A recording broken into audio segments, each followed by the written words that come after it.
এবং নিঃসন্দেহে মমতা বন্দ্যোপাধ্যায় একসময় 1 থেকে শুরু করেছিল, বিজেপিও 2 থেকে শুরু করেছিল, কিন্তু সিপিএম তো এখানে ছিল, 34 বছর শাসন করেছে, 34 বছরের সংগঠন, সেইখান থেকেই ভয়ঙ্কর রেজাল্ট এবং তারপরে যে বিপুল পরিমাণ উচ্ছ্বাস অন্তত সোশ্যাল মিডিয়ার পাতায় চোখ রাখলে দেখতে পাওয়া যায়। সেক্ষেত্রে প্রশ্ন জাগে যে আদৌ তাদের হাল ফেরানোর কোনো ইচ্ছে ছিল নাকি তৃণমূলকে শক্তিশালী করার কোনো ইচ্ছে ছিল। কেন বলছে এই কথা? কারণ যেভাবে কোথাও আবারও সেই পরিসংখ্যানে আসতে হচ্ছে, পরিসংখ্যানে যে ছবিগুলো আসছে যে একে তৃণমূল প্রার্থীর লিড এবং তার সঙ্গে বামেদের প্রাপ্ত ভোট, আমি পরিসংখ্যান দিয়ে বলবো, তবে তার আগে আমি অডিটর উত্তর নিয়ে নেব। কি মনে হচ্ছে এখান থেকে?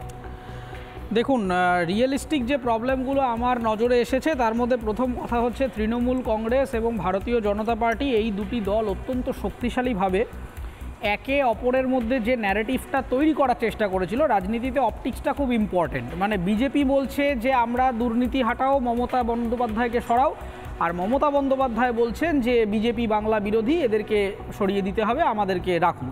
এবার এই যে পরস্পর বিপরীতধর্মী দুটি সংগঠন, তারা একে অপরের মধ্যে এই বাইনারিটা এতটাই শক্তিশালী জায়গায় নিয়ে চলে গেছিল তাদের রাজনৈতিক কৌশলের মাধ্যমে, যে সেখানে বামপন্থী সংগঠনগুলি মাঝখানে খুব একটা আর শক্তি প্রদর্শন করতে পারেনি। দ্বিতীয় যে রিয়েলিস্টিক সমস্যাটা, সেটা হচ্ছে তৃণমূল কংগ্রেস একটুখানি ইন্টারফেয়ার করছি অরিত্র, যে বামপন্থী সংগঠনগুলো সেরকম কোনো জায়গা তৈরি করতে পারেনি, কিন্তু একটা জায়গা একটা ভাসিয়ে দেওয়া হয়েছিল, এই যে বিজেপির সঙ্গে তৃণমূলের সেটিং, বিজেমূল সেটিং বা বিজেপির সঙ্গে তৃণমূলের সেটিং, আদৌপেও যে কোনো সেটিং হয়েছে তার তো পরিসংখ্যান আমরা ইভিএম এ দেখলাম, রেজাল্টে দেখলাম। মানে তো এই ক্ষেত্রে প্রশ্ন উঠছে আসলে সেটিংটা কার সঙ্গে ছিল, বিজেপির সঙ্গে তৃণমূলের নাকি সিপিএম এর সঙ্গে তৃণমূলের? এই প্রশ্ন উঠছে। অরিত্র প্লিজ শেষ করুন, আমি বাকি পরিসংখ্যান দেব। হ্যাঁ, এবার সেইটা একটা সেটিং। দ্বিতীয় কথা হচ্ছে যে ক্যাপিটালের অঙ্কেও সিপিএম বেশ খানিকটা পিছিয়ে গিয়েছে। তার কারণ হচ্ছে যে পরিমাণ বড় কর্পাস ইনভেস্ট করা হয় ইলেকশনে, সেইখানে শুধুমাত্র আদর্শ দিয়ে টেকানো যায় না। এবং কনক্লুসিভ পয়েন্টটা আমার যেটা, যে মানুষগুলো পরিসংখ্যান আপনারা দেখাচ্ছেন, মানে সৃজন থেকে শুরু করে দীপশিতা থেকে শুরু করে, এই মানুষগুলোকে প্লেস করা হয়েছে মেইন স্ট্রিম পলিটিক্সে, এইটা অনেকটা দেরি হয়ে গিয়েছে। তার কারণ যে কোনো রাজনৈতিক দলের সংগঠনের একটা দূরদর্শিতা থাকতে হবে। আজ থেকে 15-20 বছর আগে যদি এই দূরদর্শিতাটা নিয়ে তারা যদি এই যে নতুন ব্যাটালিয়ান, যেটা তৃণমূল দেখুন এখন থেকে শুরু করে দিয়েছে, নবজোয়ার বলে যে ক্যাম্পেনটা, সেটা কিন্তু তারা ঘুরিয়ে ফিরিয়ে করছে এইটা টার্গেট রেখে যে আজ থেকে 20 বছর বাদে যখন অভিষেক বন্দ্যোপাধ্যায় আসবেন, হয়তো মুখ্যমন্ত্রী হবেন, এই জেনারেশনটা তখন অভিষেক বন্দ্যোপাধ্যায়ের সাথে থাকবেন। তার মানে লিডার থাকবে এবং লিডারকে যে ফলো করবে, সেই ফলো যারা করবে তাদেরকেও আপনাকে তৈরি করতে হবে।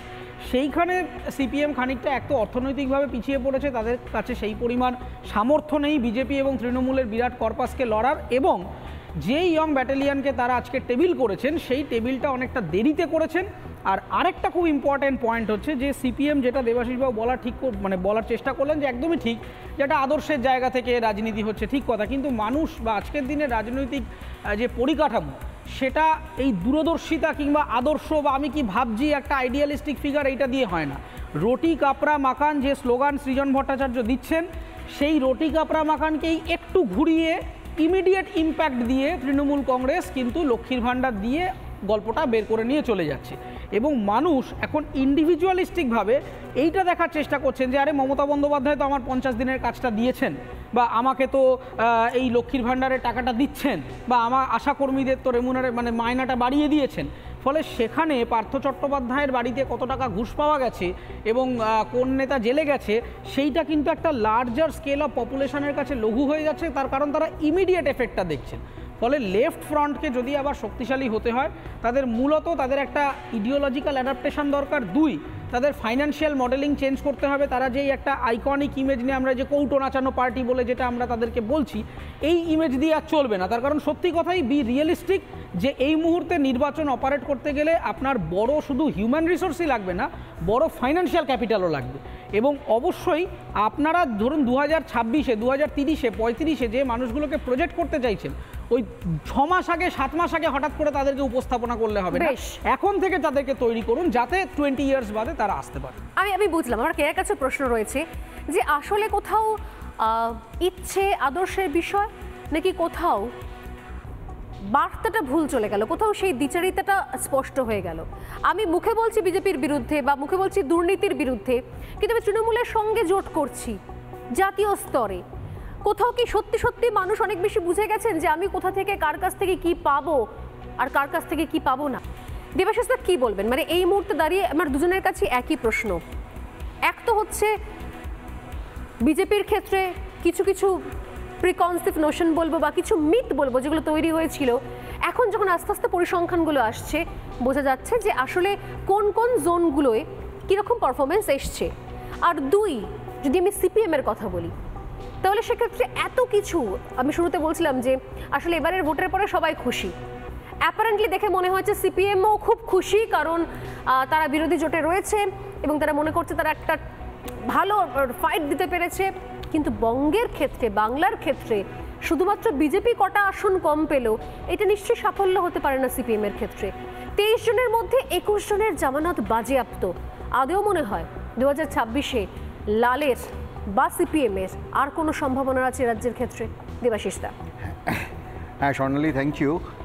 তুমি যে পরিসংখ্যান আপনি যে দিলেন, মানে স্ট্যাটিস্টিক্সের ক্ষেত্রে একটা খুব মারাত্মক কথা বলা যায়। মানে আমরা বলি there is a 3 types of lies.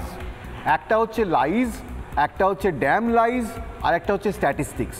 মানে এটার সমস্যা হচ্ছে আমি স্ট্যাটিস্টিক্সের যে আমি কিভাবে প্রেজেন্ট করছি তার উপরে অনেক কিছু ডিপেন্ড করে। মানে ঠিক একেবারে ঠিক যে বামপন্থীদের যেরকম আশা জাগিয়ে তারা প্রচার করেছিল বা যা কিছু করেছিল, মানুষ হয়তো সেভাবে গ্রহণ করেনি বা মানুষকে সেভাবে বামপন্থীরা বোঝাতে সমর্থ হয়নি যে তারা লোকসভায় জিততে পারে বা জিতলে তারা কি কাজগুলো করবে। এবং সেখানে দাঁড়িয়ে মানুষ হয়তো ভেবেছে যে বামপন্থীদের থেকে বিজেপি হয়তো মমতা ব্যানার্জি বা বিজেপি হয়তো বেটার, তো সেই জায়গায় দাঁড়িয়ে তারা সেই ভোটটা দিয়েছে। কিন্তু তার মানে একটা পন্থা শেষ হয়ে যায় না। বামপন্থীরা তো কয়েকজন মানুষকে নিয়ে না, এটা পন্থা। এবার এটাতে যারা বিশ্বাস করবে, তারা মনে করবে যে আমাদের রাজ্যে বা দেশে একটা বামপন্থী দরকার আছে, তারা নিশ্চয়ই বামপন্থীদের আবার ভোট দেবে। অতএব কোনো কিছুই শেষ হয়ে যায়নি। মানে এর আগে হয়তো অনেক বিজেপির তো 2টো সিট ছিল, মমতা ব্যানার্জি 1984 সাল থেকে শুরু করেছিল, সেখানে দীপশিতা, সৃজন, সায়ন এরা অনেক ছোট, অনেক প্রতিভাবান, এদের সামনে অনেক সুযোগ আছে, নিশ্চয়ই এরা চেষ্টা করবে, হবে।